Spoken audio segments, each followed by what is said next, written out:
Assalamualaikum warahmatullahi wabarakatuh. Hello everyone, my name is Puspita. I'm an English education student in State Islamic University Syarif Hidayatullah, Jakarta.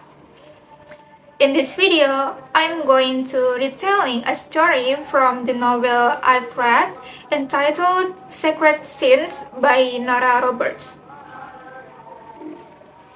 The story began when Carla Johnson, a 23-year-old drama student and part-time waitress, was found dead.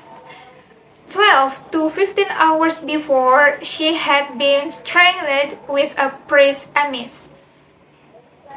Detective Ben Paris has written a report on the Johnson homicide. So Ben is portrayed as a dedicated and relentless detective, driven by a strong sense of justice. He typed the facts about this case about no sexual assault, no apparent robbery. Her purse had been under her with $23.76 and a MasterCard in it. So there is also an opal ring that would have cost about $50 had still been on her finger. No motive, no suspects, just nothing. Ben skimmed the report again and lingered over the murder weapon, the priest's scarf. There had been a note pinned next to it. He knelt beside her himself hours before to read it. It said, "Her sins are forgiven her. The serial killer is dubbed the priest." In this case, he teams up with Teresa Court. Tess is a skilled psychiatrist with a haunting personal history. She is needed in this case for a psychological profile of the killer known as the priest. Ben is also accompanied by his police partner, Ed Johnson. The three of them went here and there to investigate the closest person to the victim, but unfortunately, they didn't find any clarity. They also went to places that the victim might have visited, but it's just nothing. In this investigation, Tess assumed that the murderer had more than average strength. However, Ben was confused because the suspect perpetrator did not have a big and large body. Then, Tess continued that the strength came from terror and adrenaline from the perpetrator. The investigation was quite slow due to a lack of information. They recruit a priest named Logan to participate in the investigation. Then they started looking for connections with nearby church. During that time, there was also a fairly close relationship between Ben and Tess. But Ben, who was asked by Ed about his feelings for Tess, could only deny it. Ed said that certain people have difficulty admitting to emotional commitment because they fear failing in the long haul. The word love becomes a stumbling block that, once uttered, is like a lock, blocking off their privacy, their singleness, and obliging them to perceive themselves as one half of a couple. Then, shortly after, Tess received a phone call from a mysterious person.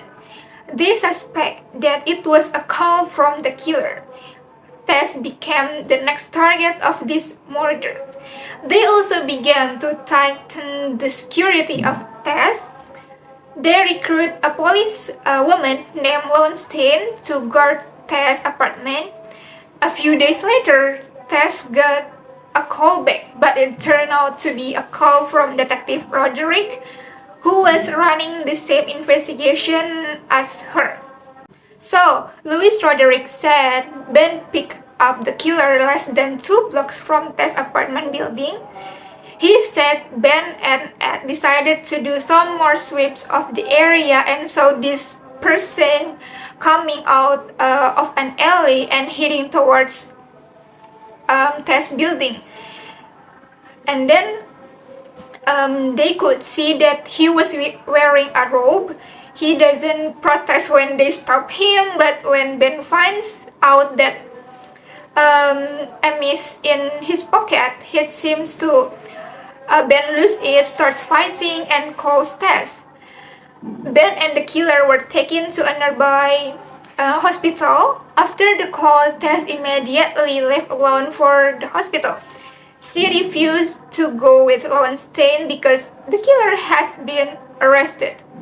On the other hand, at the same time, Ben, Ed, and Logan were trying to connect the dots. They knew that the killer was somewhere between a saint and a fanatic.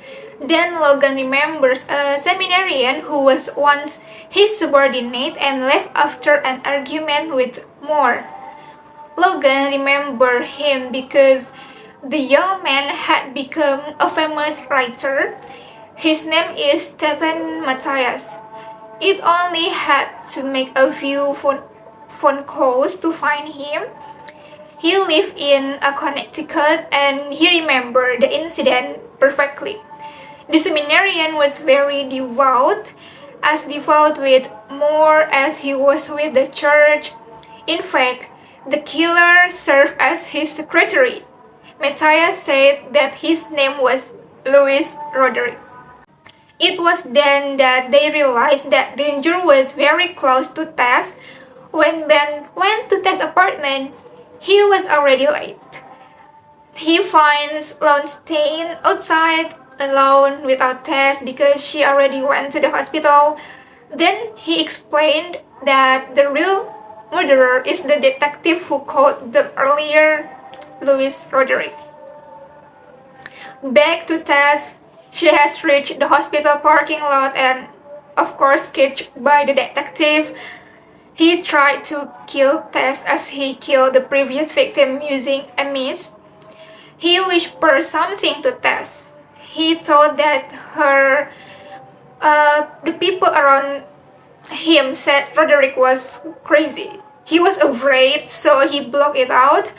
Later, he realized it was a call from God calling him to the priesthood. He was happy to be chosen. Father Moore said it only a few are chosen to carry out the Lord's work, to celebrate the sacraments. But even the chosen are tempted to sin. Even the chosen are weak, so they sacrifice and do penance. He taught him how to train his body to fight off temptation. Then Tess realized that Louis actually an emotionally disturbed man that have entered the seminary to be trained by an emotionally disturbed man. It caused him to have the illogical thinking that he has today. He thinks that killing a sinner can wash away their sins. Tess, a skilled psychiatrist, tried to keep calm, leading Louis into a more in-depth discussion about it. After a long conversation about the sin, Louis finally realized what he was doing. At that moment, Ben arrived with Ed and Logan and the rest of the police.